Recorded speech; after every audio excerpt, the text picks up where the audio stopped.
So let's add new font to Photoshop.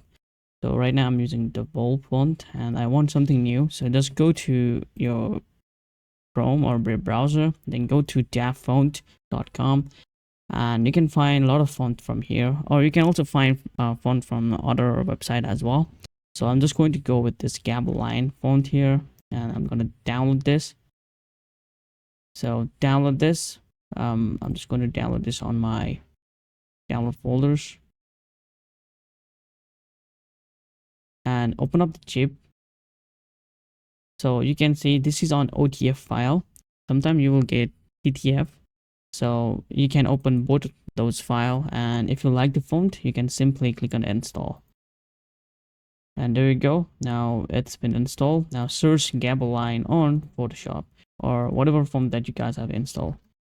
So let me see Gabaline here. As you guys can see, it's installed right through the Gabaline. There you go. So this is how you should install a Gabaline font or whatever font that you guys wanted to on your Photoshop. So it's that simple to install new font on Photoshop. Thank you so much for watching. See you guys in the next video. Peace.